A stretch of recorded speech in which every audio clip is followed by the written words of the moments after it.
नमस्कार, स्वागत है आपका मेरे चैनल कथा कहानियाँ में। मैं आ गया हूँ आपके लिए एक नई कहानी लेकर, जिसका नाम है दृढ़ उद्देश्य से लाभ। यानी कि कोई भी अगर इंसान कुछ करने की ठान ले तो उसके लिए कुछ भी असंभव नहीं है। तो उसी पे आधारित है ये कहानी। तो चलिए कहानी को शुरू करते हैं। एक भक्त इमली के वृक्ष के नीचे बैठकर भगवान का भजन कर रहा था। एक दिन वहां नारद जी महाराज आ गए। उस भक्त ने नारद जी से कहा कि आप इतनी कृपा करें कि जब भगवान के पास जाएं तब उनसे पूछ लें कि वे मुझे कब मिलेंगे। नारद जी भगवान के पास गए और पूछा कि अमुक स्थान पर एक भक्त इमली के वृक्ष के नीचे बैठा है और भजन कर रहा है, उसको आप कब मिलेंगे। भगवान ने कहा कि उस वृक्ष के जितने पत्ते हैं उतने जन्मों के बाद मिलूंगा। ऐसा सुनकर नारद जी उदास हो गए। वे उस भक्त के पास गए पर उससे कुछ कहा नहीं। भक्त ने प्रार्थना की कि भगवान ने क्या कहा है, कह तो दो। नारद जी बोले कि तुम सुनोगे तो हताश हो जाओगे। जब भक्त ने बहुत आग्रह किया तब नारद जी बोले कि इस वृक्ष के जितने पत्ते हैं उतने जन्मों के बाद भगवान की प्राप्ति होगी। भक्त ने उत्सुकता से पूछा कि क्या भगवान ने खुद ऐसा कहा है। नारद जी ने कहा कि हाँ, खुद भगवान ने कहा है। यह सुनकर वह भक्त खुशी से नाचने लगा कि भगवान ने मेरे को मिलेंगे मिलेंगे मिलेंगे, क्योंकि भगवान के वचन झूठे नहीं हो सकते। इतने में ही भगवान वहां प्रकट हो गए। नारद जी ने देखा तो उनको बड़ा आश्चर्य हुआ। वे भगवान से बोले कि महाराज, अगर यही बात थी तो मेरी फजी तक क्यों कराई। आपको जल्दी मिलना था तो मिल जाते। मेरे से तो कहा इतने जन्मों के बाद मिलूंगा और आप अभी आ गए। भगवान ने कहा कि नारद, जब तुमने इसके विषय में पूछा था तब यह जिस चाल से भजन कर रहा था उस चाल से तो इसको उतने ही जन्म लगते, परंतु अब तो इसकी चाल ही बदल गई। यह तो भगवान मेरे को मिलेंगे इतनी बात पर ही मस्ती से नाचने लगा। इसलिए मुझे अभी ही आना पड़ा। कारण कि उद्देश्य की सिद्धि में जो अटल विश्वास, अनन्यता, दृढ़ता, उत्साह होता है, उससे भजन तेज हो जाता है। एक संत थे, वे एक जाट के घर गए। जाट ने उनकी बड़ी सेवा की। संत ने उससे कहा कि रोजाना नाम जप करने का कुछ नियम ले लो। जाट ने कहा कि बाबा, हमारे को वक्त ही नहीं मिलता। संत ने कहा कि अच्छा, रोजाना एक बार ठाकुर जी की मूर्ति का दर्शन कर आया करो। जाट ने कहा कि मैं तो खेत में रहता हूँ, ठाकुर जी की मूर्ति गांव के मंदिर में है, कैसे करूं। संत ने उसको कई साधन बताए कि वह कुछ न कुछ नियम ले ले, पर वह यही कहता रहा कि मेरे से ने यह बनेगा नहीं।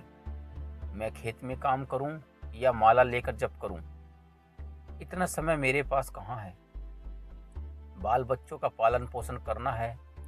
तुम्हारे जैसे बाबा जी थोड़े ही हूं कि बैठकर भजन करूं। संत ने कहा कि अच्छा, तो क्या कर सकता है।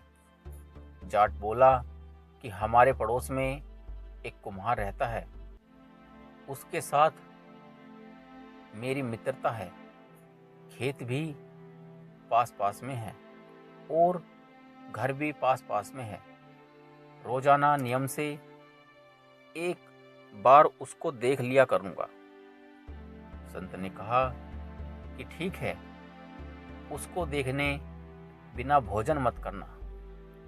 जाट ने स्वीकार कर लिया। जब उसकी स्त्री कहती कि रोटी तैयार हो गई, भोजन कर लो, तो वह चट बाड़ पर चढ़कर कुम्हार को देख लेता और भोजन कर लेता। इस नियम में वह पक्का रहा। एक दिन जाट को खेत में जल्दी जाना था, इसलिए भोजन जल्दी तैयार कर लिया। उसने बाड़ पर चढ़कर देखा तो कुम्हार दिखा नहीं। पूछने पर पता लगा कि वह तो मिट्टी खोदने बाहर गया है। जाट बोला कि कहाँ मर गया, कम से कम देख तो लेता। अब जाट उसको देखने के लिए तेजी से भागा। उधर कुम्हार को मिट्टी खोदते खोदते एक हांडी मिल गई जिसमें तरह तरह के रत्न असरफियां भरी हुई थी। उसके मन में आया कि कोई देख लेगा तो मुश्किल हो जाएगी, अतः वह देखने के लिए ऊपर चढ़ा तो सामने वह जाट आ गया। कुम्हार को देखते ही जाट वापस भागा तो कुम्हार ने समझा कि उसने वह हांडी देख ली है और अब वह आफत पैदा करेगा। कुम्हार ने आवाज लगाई कि अरे जा मत, जा मत। जाट बोला कि बस देख लिया, देख लिया।